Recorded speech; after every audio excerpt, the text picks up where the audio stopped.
Ang iba pang mga lahi ni Abraham. Ika-25 kabanata. Nag-asawa ulit si Abraham, at ang pangalan ng asawa niya ay Ketura. Ang mga anak nila ay sina Zimran, Jokshan, Medan, Midian, Ishbak, at Shua. Si Jokshan ang ama ni Sheba at Dedan. Ang mga lahi ni Dedan ay ang mga Asureo, Letuseo, at Leumeo. Ang mga anak na lalaki ni Midian ay sina Efa, Efer, Hanok, Abida, at Eldaa. Silang lahat ang mga lahi ni Ketura. Bago namatay si Abraham, iniwan niya ang lahat ng ari-arian niya kay Isaac. Pero binigyan niya ng mga regalo ang iba niyang mga anak sa iba niyang mga asawa, at pinapunta sa silangan para ihiwalay sa anak niyang si Isaac. Ang pagkamatay at paglilibing kay Abraham. Nabuhay si Abraham ng 175 taon. Namatay siya sa katandaan na kontento sa buhay, at kasama na ng kanyang mga kamag-anak na sumakabilang buhay na. Inilibing siya ng mga anak niyang sina Isaac at Ismael doon sa kuweba sa Makpela, sa silangan ng Mamre, sa bukid na dating pagmamay-ari ni Efron, na anak ni Sohar na Heteo. Ang bukid na iyon ay binili ni Abraham sa harapan ng mga Heteo. Doon inilibing si Abraham at ang asawa niyang si Sara. Pagkatapos mamatay ni Abraham, binasbasan ng Diyos si Isaac, at doon siya nanirahan sa Beer Lahai-Roi. Ang mga angkan ni Ismael. Ito ang salaysay tungkol sa pamilya ni Ismael na anak ni Abraham kay Hagar na Ehipsyo, na alipin ni Sara.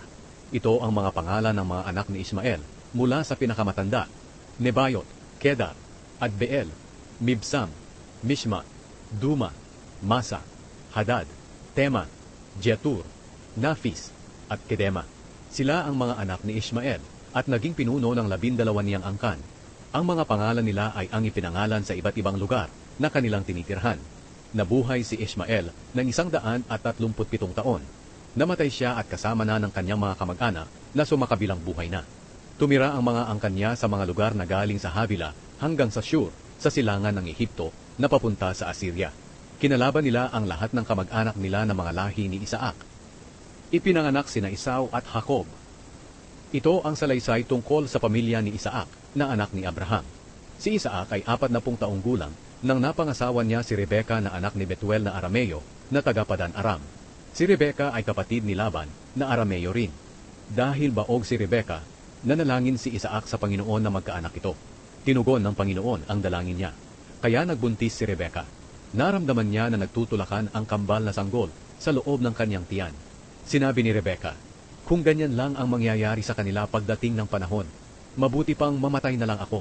Kaya nagtanong siya sa Panginoon tungkol dito. Sinabi sa kanya ng Panginoon, "Manggagaling sa 2 sanggol na nasa tiyan mo ang 2 bansa, 2 grupo ng mga tao na maglalaban-laban. Ang isa'y magiging makapangyarihan kaysa sa isa. Ang nakatatanda ay maglilingkod sa nakababata niyang kapatid." Nang nanganak na si Rebeka, kambal ang anak niya. Ang unang lumabas ay mapula-pula at balbon, kaya pinangalanan nila siyang Esau. Nang lumabas ang ikalawa, ang kamay niya ay nakahawak sa sakong ng kanyang kapatid, kaya pinangalanan nila siyang Jacob. Si Isaac ay 60 taong gulang nang manganak si Rebeka ng kambal. Ibinenta ni Esau ang kanyang karapatan bilang panganay.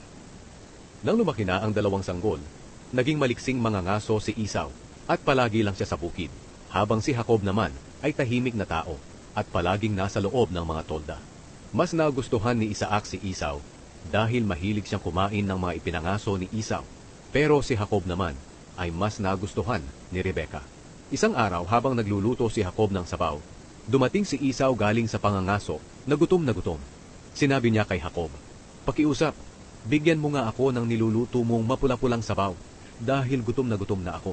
Kaya tinatawag din si Esau na Edom. Pero sumagot si Jacob, "Bibigyan kita nito kung ibibigay mo sa akin ang karapatan mo bilang panganay." Sinabi ni Esau, "Sige, ano bang gagawin ko sa karapatan na iyan kung mamamatay din lang ako sa gutom?" Sumagot si Jacob, "Kung ganoon, sumumpa ka muna sa akin." Kaya sumumpa si Esau na mapupunta kay Jacob ang karapatan niya bilang panganay. Binigyan agad siya ni Jacob ng tinapay at sabaw. Pagkatapos niyang kumain at uminom, umalis siya agad. Dahil sa ginawang iyon ni Esau, binaliwala niya ang karapatan niya bilang panganay.